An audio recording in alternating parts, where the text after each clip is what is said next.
सद्गुरु महाराज की जय। श्री सद्गुरु महाराज की जय।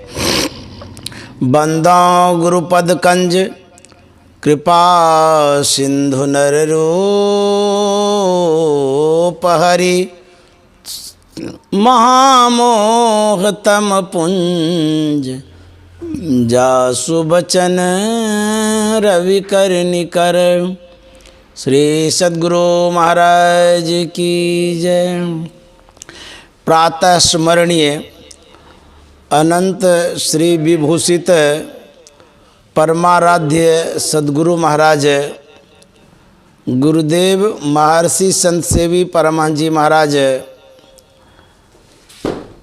रायपुर के वरिष्ठ सत्संग प्रेमी महानुभावों, माता एवं बहनों, हम लोग नवधा भक्ति के प्रसंग को सुन रहे थे। प्रभु श्री राम माता सबरी के आश्रम में कुटिया में पधारे हैं। विशेष अतिथि को देख करके माता सबरी आह्लादित होती हैं, मन में प्रसन्नता होती है, खुशियाँ होती है।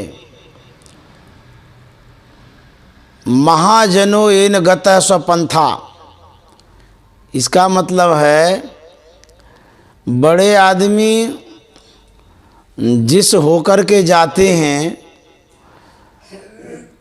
छोटे के लिए, आने वाले लोगों के लिए वह रास्ता हो जाता है।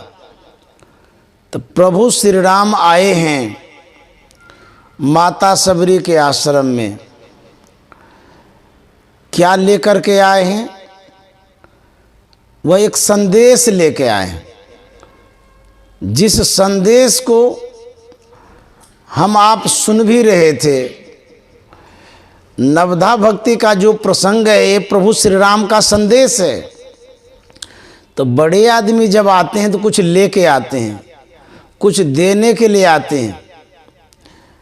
मैंने गुरुदेव महर्षि संत सेवी परमहंस जी महाराज को देखा था, जब वो सत्संग कार्यक्रम से अथवा अन्य किसी कार्यक्रम से किसी के आवास पर जाते थे, आयोजन में जाते थे, कार्यक्रम में जाते थे, तो जब उनके पास छोटे छोटे बच्चे होते थे तो उनको कुछ न कुछ प्रसाद स्वरूप दिया करते थे, चाहे वो फल के रूप में हो, ड्राई फ्रूट्स के रूप में हो, अथवा और भी कोई चीज़।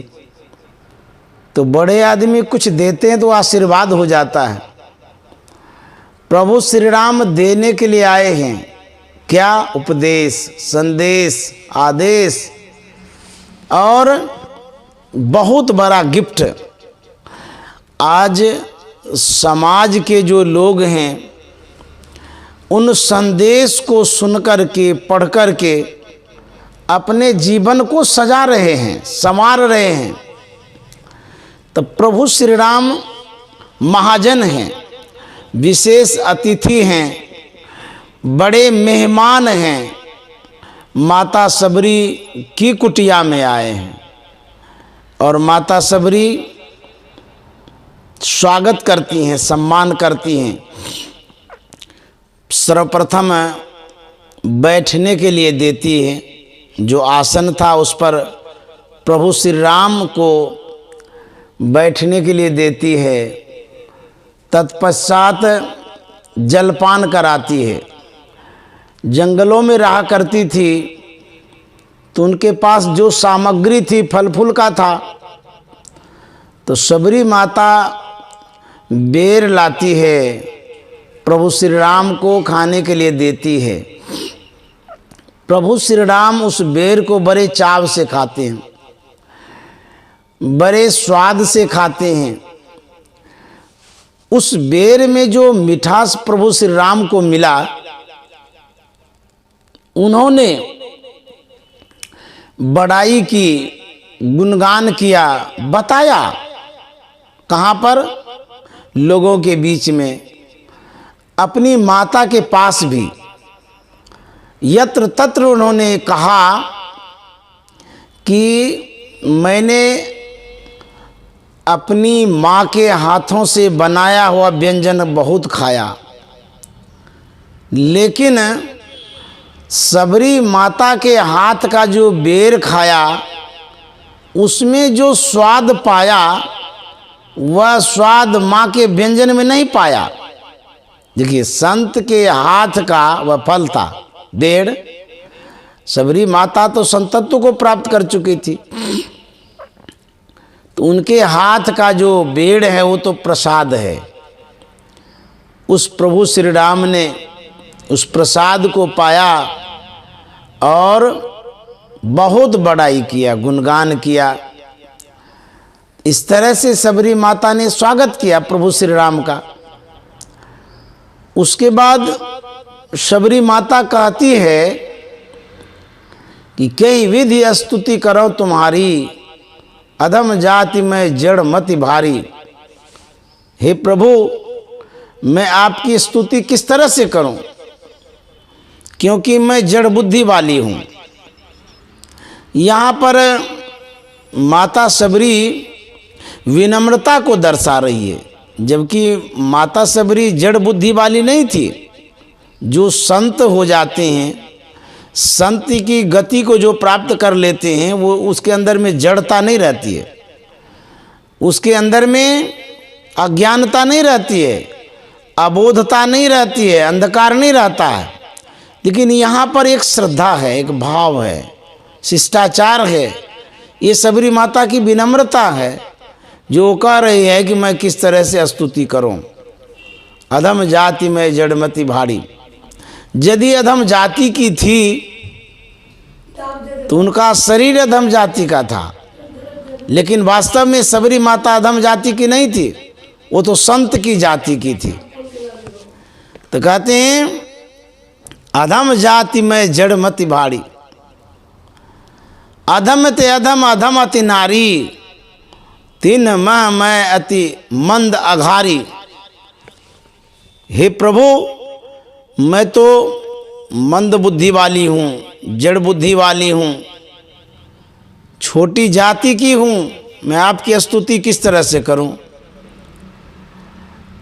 प्रभु श्री राम भी इस बात को जान रहे हैं कि सबरी साधारण नहीं है, इनकी पहुँच उच्च गति की है, संतत्व को प्राप्त कर चुकी है, अज्ञानता से ऊपर उठ चुकी है।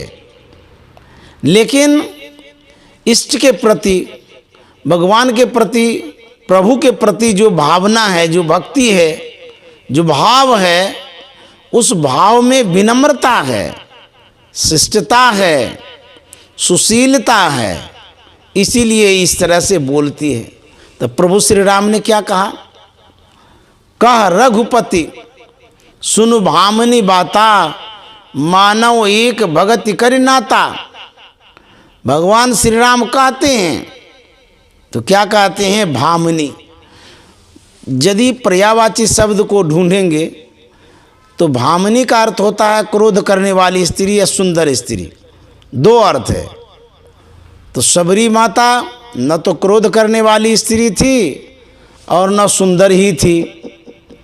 तो प्रभु श्री राम ने भामनी शब्द से क्यों विभूषित किया? भामनी शब्द क्यों कहा? तो प्रभु श्री राम ने देखा कि सबरी शरीर से तो सुंदर नहीं है, लेकिन स्वभाव से सुंदर है। सबरी विचार से सुंदर है, साधना से सुंदर है, भक्ति से सुंदर है, सदाचार से सुंदर है। वास्तव में सबरी तो सुंदर ही सुंदर है, इसमें असुंदर तो है ही नहीं। इसलिए कहा कि तू सुंदर स्त्री है। शरीर गोरा, काला, नाटा, छोटा, मोटा होता है, लेकिन विचार यदि अच्छा है, उत्तम है, सुंदर है, तो वही सुंदर है। तो सबरी माता का जो विचार था बहुत सुंदर, सेवा भावना बहुत अच्छी, और विनम्रता कितनी, हद से ज़्यादा। गुरु महाराज ने भी लिखा है, अति दीन हो के जिसने सत्संग सुमति ली, अति दीन होके जिसने सत्संग सुमति ली, अपने को सोई में ही गुरु शरण में कर ली, अपने को सोई में ही गुरु शरण में कर ली, नुक्ते सफेद सन्मुख। गुरु महाराज कहते हैं अति दीन, दीन माना, दीन का अर्थ गरीब भी होता है, जैसे दीन दुखी बोलते हैं, और दीन का एक अर्थ होता है विनम्र। तो सबरी माता बड़ी विनम्र थी, तो गुरु महाराज कहते हैं जिसके अंदर में विनम्रता है तो वही गुरु के चरण में चढ़ते हैं, गुरु के पास पहुंचते हैं, और जिसमें उदंडता है वो नहीं पहुंच सकते हैं। तो गुरु महाराज कहते हैं जिसमें दीनता है, विनम्रता है, वही गुरु को प्राप्त कर सकते हैं। तो ये विनम्रता है सबरी माता की, जो हम लोग नवदा भक्ति के प्रसंग में सुन रहे हैं, जान रहे हैं। गुरु की भक्ति में कितनी विनम्रता होती है, एक गुरुदेव का प्रसंग सुनाता हूँ, और उस विनम्रता में गुरुदेव के जीवन को जान सकते हैं। जब महर्षि संत सेवी जी महाराज अस्वस्थ हो गए थे, रीढ़ में दर्द हो गया था, हड्डियों में, तो गए दिल्ली ट्रीटमेंट कराने के लिए, इलाज कराने के लिए, उपचार कराने के लिए। डॉक्टर ने देखा भाला, सलाह दिया। डॉक्टर ने कहा कि महाराज आपको जो दर्द हो रहा है रीढ़ में, हड्डी में, इसमें विशेष लाभ के लिए मेरी एक सलाह मानिए तो अच्छा रहेगा। गुरुदेव ने कहा क्या सलाह है बताइए। डॉक्टर ने कहा आपकी गर्दन झुकी रहती है, मैं देखता हूँ कि स्ट्रेट में सीधे आप नहीं बैठ पा रहे हैं, गर्दन हल्की सी झुकी हुई रहती है। तो यदि गर्दन को स्ट्रेट रखेंगे, सीध में रखेंगे, तो इस दर्द में विशेष लाभ आपको मिल सकता है। गुरुदेव ने कहा था कि डॉक्टर साहब ये संभव है मेरे लिए। बड़े अचंभित हुए डॉक्टर साहब कि इतनी सी बात, थोड़ी सी तो बात है कि सीधा रखना है, इसमें असंभव की क्या बात है। डॉक्टर पूछते हैं कि महाराज इस तरह की बात आप क्यों कहे कि ये असंभव है। तो गुरुदेव ने कहा कि डॉक्टर साहब क्या कहेंगे, मेरी विवशता है, मैं स्ट्रेट नहीं रख पाऊंगा, क्योंकि जब जब मैं अपने गुरु महाराज की सेवा में उपस्थित होता था, गुरुदेव की सेवा में उपस्थित होता था, मेरी नज़रें उनके चरण पर होती थी, चेहरे पर नहीं होती थी। मैंने जो सेवा की, जब तक सेवा की, मैं चरण को ही देखता था। सेवा में उपस्थित होता था तो मेरी नज़रें चरण पर होती थी, चेहरे पर नज़र नहीं होती थी। मेरी आदत सी ऐसी बन गई कि जो गर्दन जो झुकी सो झुकी ही रही, दर्द छूटे या ना छूटे, अब तो गर्दन सीधी हो नहीं सकती है। तो डॉक्टर साहब बड़े अचंभित हो गए, बाप रे, ऐसे सेवक जिन्होंने अपने नजरों के संत सदगुरु के चरणों में गिरा के रखा, उस कारण से उनकी गर्दन झुकी। तो कितनी विनम्रता। कल्पना करिए कि कोई नवविवाहिता ससुराल आती है तो घूंघट में रहती है और नज़र झुका के चलती है। जब चलती है बड़े बुजुर्ग के सामने तो नज़र झुका के चलती है। कितने दिनों तक निभाती है? शायद कोई निभाते होंगे बहुत दिनों तक, नहीं तो 5 महीना 6 महीना होते होते फिर गर्दन सीधी हो जाती है और उतना झुक कर के नहीं चलती है।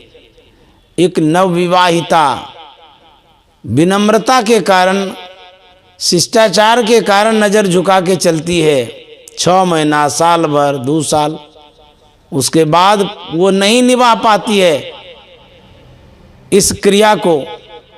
लेकिन हमारे गुरुदेव महर्षि संत सेवी जी महाराज ने जो सेवा की है, अनवरत 40 वर्षों तक उसी भाव में रहे, उसी विनम्रता में रहे, उसी दीन भाव में रहे और वैसे ही गुरु को मानते रहे। तब गुरु महाराज ने कहा कि दीन होके जिसने सत्संग सुमति ली, अपने को सोई में ही गुरु शरण में कर ली। तो गुरु शरण में किसने किया? गुरुदेव महर्षि संत सेवी जी महाराज ने गुरु के शरण में कर लिया अपने को, विनम्रता के कारण, इस सेवा भावना के कारण। गुरुदेव ने अपने गुरु को संत माना, भगवान से बढ़कर के माना भी और जाना भी, उसी भाव में सेवा भी करते थे। तो जो संत के भाव में मानते हैं तो संत वाला गुण तो उसमें आएगा ही आएगा। तो संत माने थे गुरु महाराज को, इसीलिए संत की सेवा करते करते वो भी संत हो गए।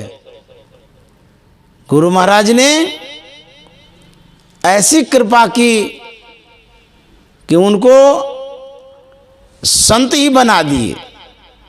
सेवा के कारण, साधना के कारण, विनम्रता के कारण, गुरु भक्ति के कारण और गुरु के चरणों में जो इन्होंने अपने आप को समर्पित कर दिया, इस कारण से वो उसी तरह से बन गए। जैसे कुम्हार के हाथ में अनुकूल मिट्टी हो तो सुयोग्य बर्तन बना देता है, अच्छा बर्तन बनाता है, सुंदर बर्तन बना देता है। ठीक उसी तरह से महर्षि संत सेवी जी महाराज सुयोग्य शिष्य थे। सुयोग्य शिष्य को पाकर के संत महर्षि में ही परमहंस जी महाराज ने महर्षि संत सेवी जी महाराज को अपने ही जैसा बना दिए। तो यह विनम्रता के कारण हुआ है। तो जिनके अंदर में विनम्रता होती है वो संत सदगुरु के चरणों में चढ़ते हैं और संत सदगुरु के सेवा को पाकर के उनके जैसा बनते हैं। गुरु नानक साहब ने कहा है कि नानक नन्हा होए रहो, जैसी नन्ही दूब, बड़े बड़े बिरखी गिर गए दूब खूब के खूब। गुरु नानक साहब कहते हैं नन्हा होकर के रहो, मतलब जो दूब होती है छोटी छोटी होती है, पतली होती है, वह दूब विनम्रता का प्रतीक है, सहनशीलता का प्रतीक है, सगुण का प्रतीक है, मंगल सूचक है वो दूब। जानते हैं जब आंधी चलती है, तूफान आता है, बड़े बड़े वृक्ष को गिरा देता, धराशायी कर देता है, पुराना बिल्डिंग भी गिर जाता है आंधी तूफान में, देखे ही होंगे शहर सब में, बड़ा बड़ा गाछ वृक्ष सब धराशायी हो जाता है। लेकिन जो दूब जमीन से सटी हुई है, पड़ी हुई है, दीनहीन भाव में है, वो हिल जरूर जाती है उस आंधी में, लेकिन उस दूब को आंधी तोड़ नहीं सकता।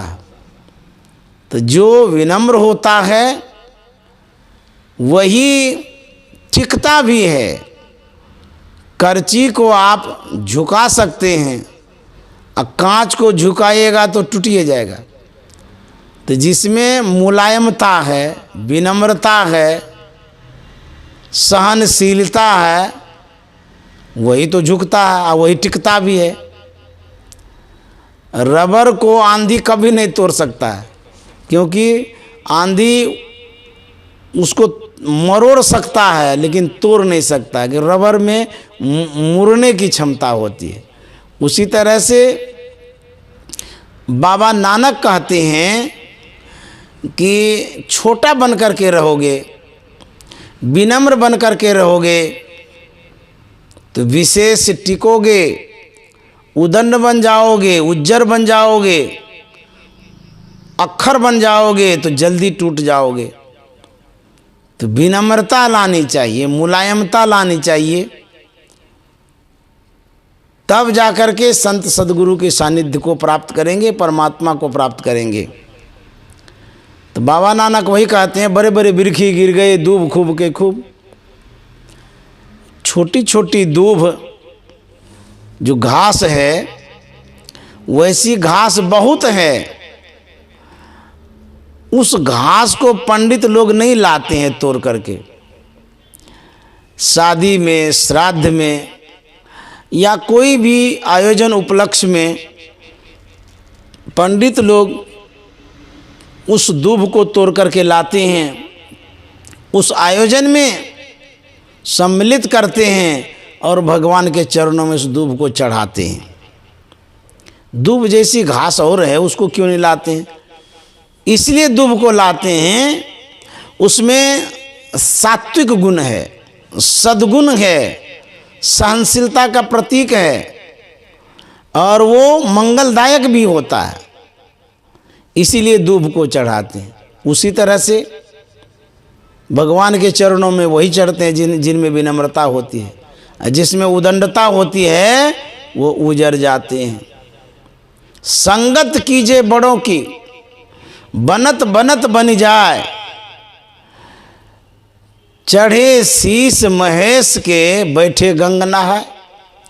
कभी कभी देखने को मिलता है कि जो भौंरा है वह कमल के पराग में इतना अनुराग रखता है कि पान करते करते उसी में मस्त हो जाता है, मशगूल हो जाता है। पंखुड़ियाँ बंद हो जाती है शाम के समय, भौंरा उसी में बंद हो जाता है। जबकि भौरे के पास इतनी क्षमता है कि वो काठ को भी काट सकता है, लेकिन उस पराग में इतना अनुराग है, इतना स्नेह है कि वो कमल के कोमल पत्ते को नहीं काट पाता है, बंद हो जाता है। प्रातःकाल जब पंखुड़ियाँ खुलती हैं, कमल जब खिलता है, तब भौरा बाहर होता है। तब पंखुड़ियाँ खिलने के पहले यदि उस फूल को पंडित लोग, पुजारी लोग तोड़ करके ले जाता है, मंदिर में भोले बाबा के सिर पर उस फूल को चढ़ाता है, चढ़ाता तो फूल को है, लेकिन उस फूल के भीतर में जो भौरा बैठा है वो भी चढ़ जाता है साथ में। क्यों? बड़े का संग किया है। बड़े के संग से बेनिफिट क्या मिलता है, लाभ क्या मिलता है? वह भौरा भगवान शिव के सिर पर है, और सब के सब जब जल डालते हैं, चढ़ाते हैं, भगवान शिव के सिर पर जब जल अर्पण करता है भगत लोग, श्रद्धालु लोग, तो बैठे गंग नहाए। सिर पर बैठे बैठे वह भौरा गंगा स्नान कर पाता है। ये संग का प्रभाव है।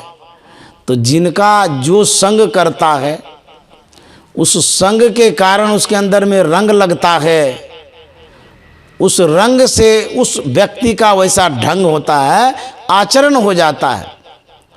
तो सबरी माता जो विनम्र है, इनको किसका संग मिला जानते हैं? सबरी माता के गुरु थे मातंग ऋषि। मातंग ऋषि भी ऐसे ही विचार के थे, अपनी शिष्या को सद्गुणों से भर दिए थे। तो जैसे गुरु वैसे चेला, तो गुरु का प्रभाव तो पड़ता है। गुरु माँ के समान है, पिता के समान है, भाई के समान है, अभिभावक के समान है, गुरु परमात्मा के समान है। तो गुरु क्या करते हैं, अपने शिष्य के अंदर में सद्गुण भर देते हैं। कहते हैं गुरु सुख के सागर, शुभ गुण आगर, ज्ञान उजागर हैं। ज्ञान भर देते हैं शिष्य के अंदर में। तो परमाराध्य गुरु महाराज ने अपने ज्ञान को सद शिष्य महर्षि संत सेवी जी महाराज के अंदर में वह सद्गुण सब भर दिया था। इसीलिए वो विनम्र थे। उनको उसी तरह से गढ़ दिए थे, मढ़ दिए थे। संत सेवी जी महाराज को अपने विचारधाराओं में परिणत कर दिए थे गुरु महाराज। इसीलिए उनमें इस तरह की विनम्रता थी। क्योंकि यदि गुरु महाराज के आचरण को देखेंगे, व्यवहार को देखेंगे, तो गुरु महाराज भी बड़े विनम्र थे। जैसे सबरी माता विनम्र दिख रही हैं, हमारे गुरु महाराज विशेष विनम्र थे। इतनी विनम्रता, एक बार एक कोई व्यक्ति जिसने गुरु महाराज का शिकायत किया था, अपमान किया था, वैसे व्यक्ति को हम आप देखना भी नहीं चाहेंगे। लेकिन जब वो गुरु महाराज के सानिध्य में आता है तो गुरु महाराज उसको बैठने के लिए देते हैं, हाल समाचार पूछते हैं, बहुत सम्मान करते हैं। तो गुरु महाराज कितने विनम्र थे। गुरु महाराज बहुत विनम्र थे, इसीलिए अपने शिष्यों को भी वैसा विनम्र बनाए। तो सबरी माता विनम्र थी, इसीलिए कहती है कि मैं किस तरह से स्तुति करूं। प्रभु श्री राम ने कहा कि शबरी,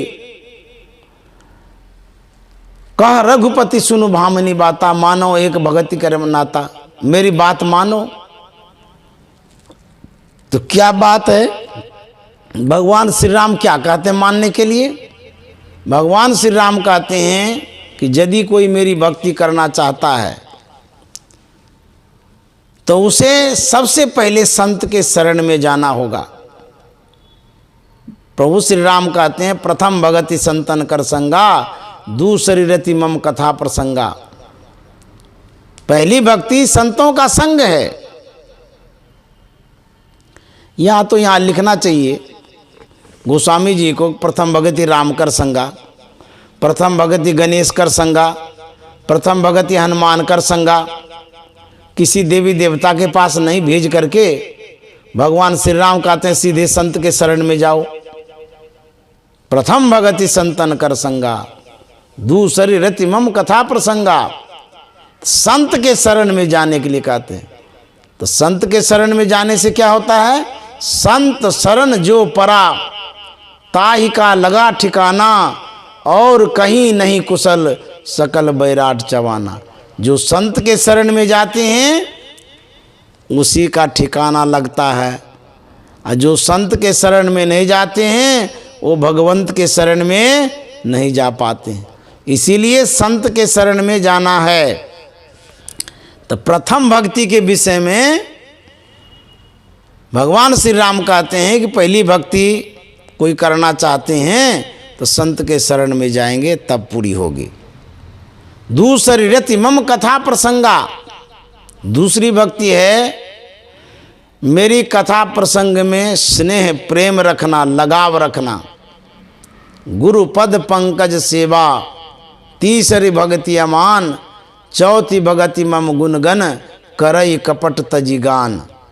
कहते हैं गुरु पद पंकज सेवा, संत सदगुरु के चरण कमल की सेवा करना, ये तीसरी भक्ति है। तीसरी भक्ति अमान। और कहते हैं अमान, अमान का मतलब मान रहित, मद रहित, अहंकार रहित। तीसरी भक्ति अमान। गुरु की जब सेवा करते हैं उसमें मान सम्मान नहीं ढूंढना चाहिए, नहीं खोजना चाहिए। यदि आपके अंदर में मान सम्मान रह गया, फिर गुरु की सेवा आप क्या करेंगे? यदि सच्चे सदगुरु की सेवा करते हैं, अपने आप को समर्पण कर दीजिए। सब कुछ समर्पण कर गुरु की सेवा करनी चाहिए। समर्पण में सिर्फ धन नहीं समर्पण करना है, बल्कि तन मन धन वचन सब समर्पण करना है। जब आप समर्पित हो जाते हैं संत सदगुरु के चरणों में, तब भक्ति सही होती है, तब भक्ति पूर्ण होती है। नहीं तो मन में कुछ और है, मुख में कुछ और है, तो यह भक्ति अधूरी रह जाती है। एक महात्मा थे, वह अपने शिष्यों के जो सदगृहस्थ थे घर पर गए। वह मान सम्मान करता है, खिलाता पिलाता है, बड़ा आवभगत करता है। महात्मा जी बड़े प्रसन्न होते हैं उस सेवा भावना से। हम लोग बहुतों के घर पर जाते रहते हैं सत्संग के कार्यक्रम से। मैंने भी देखा है कि लोग भोजन पानी कराने के बाद अथवा और किसी भी समय यह अवश्य कहा करते हैं, थोड़ा सा एक और भी जगहों पर आप चरण रख दीजिए, कमरे में और किसी भी जगह, जहाँ तक उनकी भावना होती है वहाँ तक चरण रखवाते हैं कि शुद्ध हो जाएगा, पवित्र हो जाएगा। संत चरण पड़ेंगे, साधु महात्मा का चरण पड़ेगा, तो जो भी खोटका है टोटका है सब खत्म हो जाएगा। इस भावना से आप ले जाते हैं, घुमाते हैं। वो जो गृहस्थ शिष्य था, उन्होंने अपने गुरुदेव महात्मा से कहा कि महाराज थोड़ा सा चल करके हमारे जितने जमीन जायदाद हैं, जो भी धन संपत्ति है, उस पर कृपा दृष्टि रख दीजिए, थोड़ा देख लीजिए, चरण रख दीजिए। तो महात्मा भी चले। तो गृहस्थ थे, धन तो बहुत था, बोरा में अनाज सब भरा हुआ था। महात्मा ने अपने शिष्य से पूछा कि ये जो अनाज पानी का बोरा है किसका है? वह शिष्य कहता गुरुदेव सब आपका है। महात्मा जी बड़े मुस्कुराए और सोचने लगे, ये मुंह से बोलता है कि मन से बोलता है पता नहीं, कहता है हमारा है। हमारा कैसे है? फिर और जगह ले गए तो महात्मा जी पूछते गए कि ये किनका है? बोले महाराज आपका है। जो जो पूछते गए सब में कहते गए ये आपका है, ये आपका है, ये आपका है। महात्मा जी सोचते हैं परीक्षा भी लेनी चाहिए, ये सही कहता है कि नहीं कहता है। घूमते घूमते चले गए किचन में, चौका जो था वहाँ गए। पुराने ज़माने में रस्सी का सीका होता था, उस पर मटका रखा करते थे, घी का, दूध का, दही का, छीका, ताकि बिल्ली मुंह नहीं दे दे उसमें। जब किचन में गए एक मटका टंगा हुआ था, लटका हुआ था। तो महात्मा पूछते हैं कि इसमें क्या है? बोले कि महाराज इसमें घी है। बोले ये किसका है? बोले महाराज आपका है। तो महात्मा के हाथ में थी छड़ी। उस समय महात्मा जी उस मटका में मारा एक झटका। जैसे ही झटका मारा, मटका गया फूट, और घी सब मिल गया मिट्टी में। मिट्टी में जो मिल गया तो शिष्य बड़े दुखी हुए। उन्होंने कहा महाराज आपने तो चौपट कर दिया। बोले क्या कर दिया? बोले कि घी को मिट्टी में मिला दिया। तो महात्मा ने कहा तू मेरा घी है उसमें मिट्टी में मिला, मैं गोबर में मिला, उससे तुमको क्या मतलब है? तू तो बोल रहा था कि सब आप ही का है, आप ही का है, तो तुम दुखी क्यों होते हो? बोले कि महाराज हम तो यूँ ही कह रहे थे, सब आपका कैसे होगा? इतना दिन से प्रयत्न करके घी रखे थे और आप फोड़ करके मटका घी को मिट्टी में मिला दिए।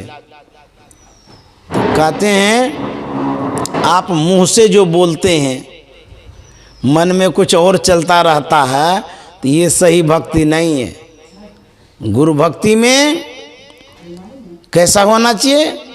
जैसा बोलते हैं वैसा करते हैं, ये असली गुरु भक्ति है।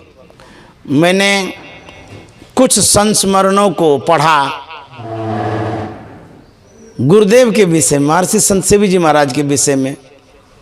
इनकी गुरु भक्ति कैसी थी? एक बार सत्संग योग पुस्तक छपाई का कार्यक्रम हो रहा था भागलपुर में।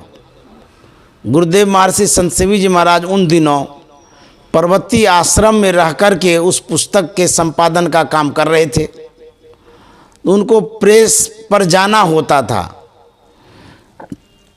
तो जब समय होता था तो रिक्शा से प्रेस पर जाते थे और काम दे करके पुनः पर्वतीय आ जाते थे। उन दिनों गुरुदेव हिसाब किताब रखा करते थे खर्च का, पैसे का जो भी खर्च करते थे सब लिखते थे। पूरे 1 महीने का जब हिसाब हो जाता था तब गुरु महाराज के पास उस कॉपी को, डायरी को उपस्थित करते थे। तो गुरु महाराज शुरू से अंत तक पूरे महीने का हिसाब जांचते थे, देखते थे, परखते थे। जो कुल योग जोड़ा हुआ रहता था अंतिम में उसको भी गुरु महाराज मिला लेते थे।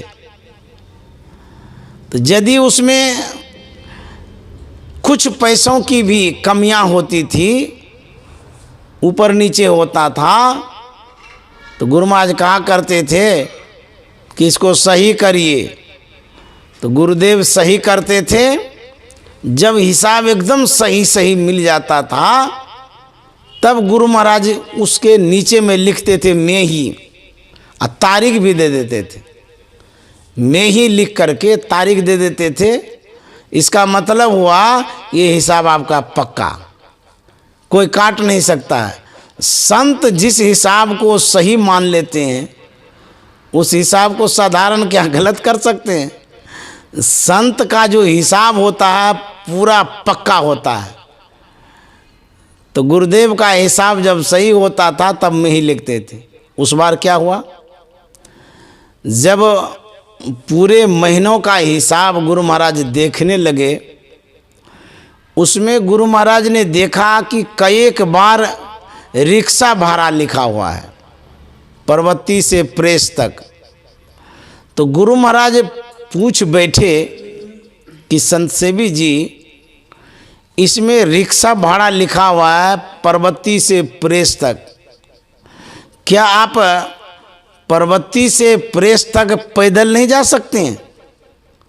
संत सेवी जी महाराज ने कहा हाँ हुजूर जा सकता हूँ। तो बोले कि इसमें रिक्शा भाड़ा क्यों लिखा है? तो संत सेवी जी महाराज ने कहा था कि हुजूर अब आगे रिक्शा भाड़ा उसमें नहीं आएगा। ऐसा नहीं था कि अपने पॉकेट से खर्चा कर लेंगे और उसमें नहीं लिखेंगे। नहीं, जो गुरु महाराज ने कह दिया वो ब्रह्मा का लकीर हो गया है, चाहे वो सामने की बात हो कि सुने की बात हो। सच में उसके बाद जो वो गए तो रिक्शा पर चढ़ के नहीं गए, जब तक काम होता रहा पुस्तक छपाई का, तब तक संत सेवी जी महाराज पैदल आते और जाते रहे। ऐसे गुरु भक्त थे ये। गुरु पर कितना विश्वास था और गुरु को इन पर कितना विश्वास था। जो कह देते थे गुरु महाराज, उस बात में मीन मेख कभी नहीं निकालते थे। एक बार गुरु महाराज ने कहा कि नख काटिए, तो महर्षि संत सेवी जी महाराज ने कहा कि आज रविवार नहीं है, रविवार या बुधवार को नख काटते थे। बोले नहीं नहीं आज वही बार है। तो महर्षि संत सेवी जी महाराज ने कहा हाँ हुजूर वही बार है। अब बुझिए तो जो गुरु महाराज कह दिए उसी में हाँ वही दिन है। दिन कह दिए तो दिन, रात कह दिए तो रात। जो कह दिए गुरु महाराज, उनके मुंह से जो निकल गया उसी में संत सेवी जी महाराज हामी भर देते थे। ऐसे सेवक थे, इतने पक्के सेवक और इतने सुशील विनम्र सेवक थे महर्षि संत सेवी जी महाराज। इस तरह से इनकी गुरु भक्ति रही है।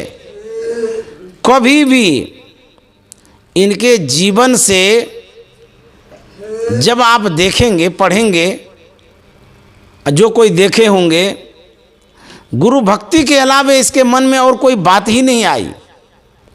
पूरे संसार को भूल गए गुरु महाराज की सेवा में, परिवार को, कुटुंब को, सबको भूल गए। एक ही लक्ष्य था गुरु सेवा, एक ही उद्देश्य था गुरु सेवा, एक ही मकसद था गुरु महाराज की सेवा। ऐसे सेवक थे ये। इसीलिए सेवा करते करते ये महान बन गए। ऐसे सेवक थे हमारे गुरुदेव महर्षि संत सेवी जी महाराज। एक बार मंच पर गुरुदेव प्रवचन लिख रहे थे परमाराध्य का। धारा प्रवाह गुरु महाराज प्रवचन करते थे और महर्षि संत सेवी जी महाराज धारा प्रवाह लिखते भी थे। गुरु महाराज की वाणी और महर्षि संत सेवी जी महाराज का हाथ रुकता ही नहीं था। गुरु महाराज बोलते जाते थे, ये लिखते जाते थे। कितना स्पीड में लिखते थे। इनके मन की जो धाराएं थी गुरु महाराज के शब्दों से कैसी जुड़ी हुई थी कि वहाँ से शब्द निकल रहा है और वो कॉपी में लिखते जा रहे हैं।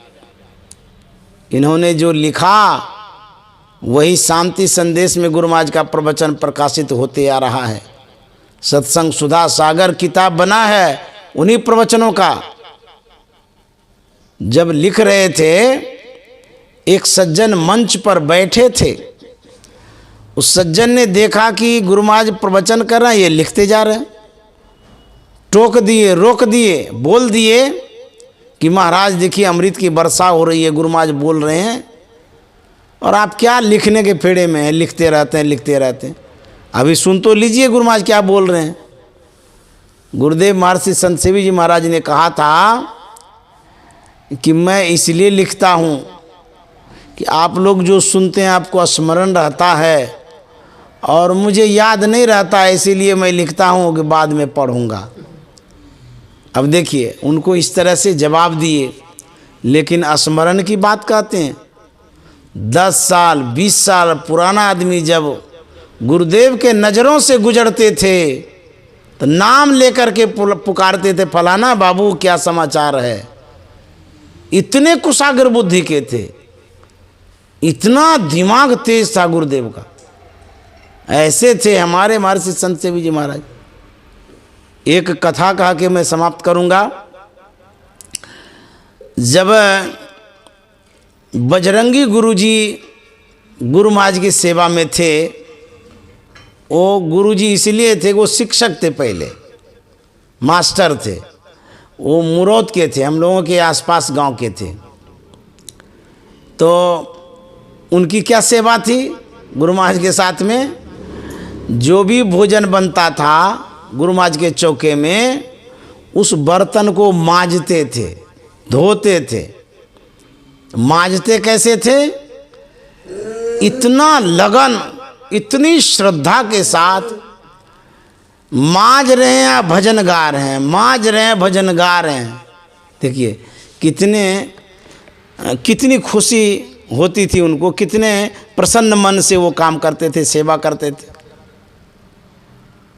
मांज रहे हैं, भजन गा भी रहे हैं। तो जहाँ पर बर्तन मांजा जाता था उन दिनों, ठीक उसके सीध ऊपर में गुरुदेव महर्षि संत सेवी जी महाराज का कमरा था। तो ये जो संत वाणी गाते थे बजरंगी गुरु जी, ये इसलिए गाते थे कि संत वाणी याद रख करके शाम के समय जो संत वाणी गाने की परंपरा है गुरु निवास में, तो हम भी गाएंगे अपनी बारी में, इसीलिए याद किया करते थे। तो बर्तन मांजते भी थे और संत वाणी याद करते जाते थे। जब शाम का समय होता था, स्तुति विनती जब हो जाती थी, तो गुरु निवास का यह नियम रहा है, मैंने भी देखा है बहुत वर्षों तक, कि जो वरिष्ठ महात्मा होते थे वो पहले गाते थे एक संतवाणी, उसके बाद दूसरे, फिर तीसरे, फिर चौथे। जो समय होता था समय भर संतवाणी गाते थे, उसके बाद आरती हो जाती थी। तो उन दिनों भी ये परंपरा रही।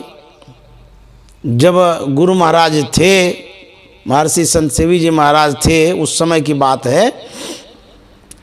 तो शाम के समय बजरंगी गुरु जी वह भजन जो याद कर रहे थे, उनको तो एक दिन में याद नहीं हुआ था, इसीलिए उस भजन को नहीं गा पाते थे और दूसरे भजन गाते थे। लेकिन महर्षि संत सेवी जी महाराज उन्हीं भजनों को गाते थे जो बजरंगी गुरु जी याद करते थे।